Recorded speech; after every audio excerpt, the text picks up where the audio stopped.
Hello everyone and welcome to the Dining Made channel. I'm Chipper. I'm Romina. Today we are covering episode 1132 of One Piece.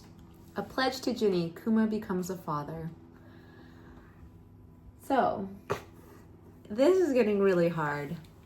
As a parent, it's really hard to watch this. I thought this episode would be more about Ginny, but it ended up changing. But how do you feel coming out of that episode? Well, the inevitable happened, right? Mm-hmm. Like maybe, his time with Jenny ended. So then he lost like the last generation of his family. He lost like the current generation of his family. And then we get introduced to Bonnie with the little twist that maybe not actually his daughter, right? Right.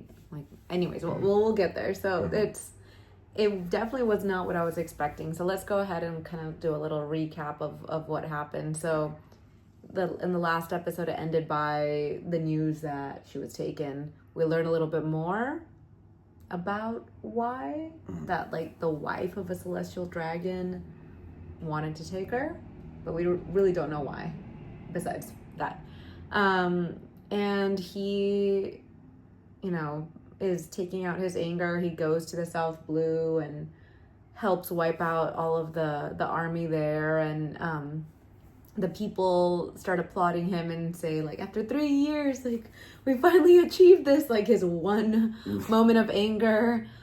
He helped them, and then it kind of takes us forward another 2 years after that, after Ginny's is taken, and then they get the call from Ginny, and he's like, Ginny, and then they hear, of course, whenever they hear each other's voice, like, you could see that like reaction by both of them, how they get like a little red, a little like shy, and then she shares that she was discarded because she is sick, and then everyone's like, oh, what does that mean? And then she finally says, I'm dying, I just wanted to say goodbye. And he immediately goes to like saving mode and wants to save her, and she says, please don't, and then kind of leaves it there, and he thinks about where she's at, and he realizes she's at the church. He gets there and it's too late, and he holds her little hand, and she just is Who do you gone. think, so the celestial dragon that liked her, that wanted her to like be the wife, like who do you think that was? Oh, was it a celestial dragon that wanted her to be? Yeah. I thought it was like the wife wanted to her. Okay, that makes more sense. That's what okay. But who do you think the celestial dragon was? We don't know many of them. So maybe it's just a random one. Where are you trying to allude to? Oh, I don't know, but because it could go all the way up. Could it be Saturn? Is he considered a celestial dragon? Any of the elders? No, they're not. There are some of the celestial dragons that, like, later on you'll see, they kind of like, they'll be like, oh, that kind of looks like Bonnie or something. There's like been fan theories, like, Really? on for like a year now, that of different, like. It's hard because Bonnie looks so much like her mom. Yeah. So I It's hard to draw anything from, right? I can't see anything past that. But yeah, I assumed this whole time that Kuma was Did it her hit you with that? biological father. So that was interesting to learn. That would have been too easy for Kuma. He needs a little more sadness in his life. It is really sad. So, and of course he can't save her. And I tried to understand, like, why is that? Like, why can't she allow him to save her? Like, will he die by trying to take away the disease from her? You know what I mean? Like, why couldn't she, knowing his powers, why couldn't she have said, like, I have this disease? Like he said, let me save you. Well, maybe, yeah. And maybe we find, like, what she had, what was it called? Like sapphire? The crystal scales. Crystal scales, that's what it's called. Sapphire scales, something like that, right? Like the maybe we'll find more out about that Disease. later too. Yeah, because True. Because how does Bonnie get rid of it? Which, I mean, I guess we'll see in the next episode, or how it's healed. But. It's things, right? So Dragon's like, we'll start telling, all the doctors of the world to try to understand. And I'm like, well, there are many famous scientists and doctors that we know about. Yeah. So I'm sure. Because it's like, could it have been Konoha, could it have been like, with Chopper or what was the doctor's name that Chopper was originally with? Do you remember? I don't remember his name. Yeah. Me neither. Or was it, and then the obvious is Vegapunk. Yes. But then what will Kuma have to sacrifice to get her healed? Yes, and then that makes me think like the promise that Vegapunk made to Kuma for that. Mm-hmm. Like the only thing now it makes sense to me. Like the only reason I can see a parent wanting to give up their whole life and identity is to save their child. Like that's it makes complete sense to me. I'm like, oh, okay, now I get it. So Kuma's been looking for a reason to sacrifice himself for a while now. So at least now he has like a valid reason. Chipper's mad at Kuma. all right. No, like with this, like I get it, but it's like before, it seemed like he was just throwing it away. But it's like if he was trying to sacrifice stuff for the daughter or something, that makes a little more sense because it doesn't seem like there's a lot of other options that he has. Mm-hmm. Right? So yeah, we learn one physician that he brought or somehow came to the village gave a little more detail for what was happening because they thought it was just sunlight, and then they find out that the disease is caused by all forms of natural light, including moonlight. So that also means that she really can't go out. Right. And then what else? Well, we kind of jumped a little bit, but obviously he agreed to take care of Bonnie as his child.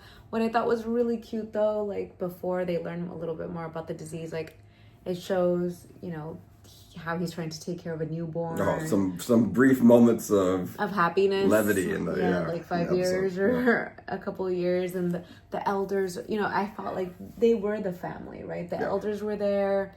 They were like, "No, you're gonna kill her. You're gonna crush her." Like that's not the angle. You hold a bottle, and he was like, "Oh, what do I do?" They made him build the iron cage. He built the iron cage, like just so much love and so much care. Like I could see in that little girl too, just how I'm sure received when he was a baby, like that. Like she was so precious to him and to the whole village, and they all basically raised her. And when he would go with the Revolutionary Army, she would stay with the elders, and she, it definitely seems like a very happy life that she had. And then you see a little, you caught it as I was like typing, you see a little bit of Sabo, you see a little bit of like Kuma's, big fights like with the Revolutionary Army. Oh, and having to balance that, like his father duties with his like responsibilities with the Revolutionary Army. Yeah. And then that's when,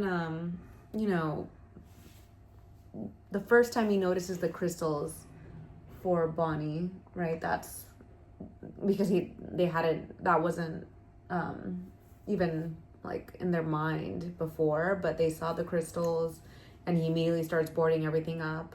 And then that's where, they start trying to understand what was happening. And he gets the bad news that this disease is incurable, and then the doctor says he only gives her another 5 years, so till 10 to live, which it hit me because a lot of families have to go through this, like with kids, especially with really severe genetic diseases, and they get these diagnoses, and a lot of the times they don't have a cure. So this is it's One Piece, but it's still so it hits so hard. Yeah, it's relatable. It's so relatable. And then she heard 10 years and he didn't have the heart to tell her why. And then he's like, oh, well, he told me that by 10 years you'll be cured. And then he said, I'm just disappointed that it's going to take so long. And she's so happy. And they talk about like what they're going to do when she's 19 and 20, and he starts doing the Nika dance. And we're going to Sky Island and yes, and Fishman Island. And then it gives me like a pit in my stomach. I'm like, oh, what is he going to do? And then it kind of gives us, a shot at like what's happening next of like the Sorbet Kingdom. King Bakori is threatening to basically kill everyone that is dragging down the kingdom again. Drag it down. Yeah. And then that's kind of how it ends. And then it shows that in the next episode, we're going to learn a little bit about Kuma's efforts to save her Bonnie. Mm-hmm. And then you see Vegapunk, which makes complete sense that that's going to be it. Yep. So maybe we're going to learn more about his promise and how they got Bonnie saved. Because clearly she's over 10 years old when we met her. Well, that's the good thing, is that she made it. But at what cost, right? And then you start thinking about, like, okay, how, questions that we've had for hundreds of episodes now. How did Kuma give himself up to the government? How did, where he ended up in the situation where we initially saw him? Mm-hmm. And then how did, why does Bonnie hate Vegapunk so much? What does she know? What does she not know? Mm-hmm. It's been kind of a theme through Egghead. And as Egghead kind of goes from its like adventurous kind of theme from, what was happening with the Mugiwara crew and all that to like more of an emotional backstory now. Ola always finds a way to connect it back to the present. And Kuma is like so like the name of the next episode, Kuma the Timid Pacifist, like he is so sweet and peaceful and soft, and it's he is like a priest, like his dad in a way. And then like, it's already when you see young Bonnie, you could see like she's so much like her mom, and she's so like strong and like beats up the kids that were making fun of the crystals on her cheek. So it's really cute to see. But we'll see it next week back in the U.S. We'll be back in the U.S. Yeah, in Alabama tomorrow. We're going back tomorrow, right? Yeah. So it's been a good trip. It has. But it's time to go back and shave and get ready. A lot of plans with friends that we're lucky to have. Yeah, it's good. Yeah. So we will see y'all then for episode 1133 of One Piece, which is To Save His Daughter, Kuma the Timid Pacifist. Y'all have a great day. Y'all have a great week. We'll see y'all next week in Alabama. Peace. Peace.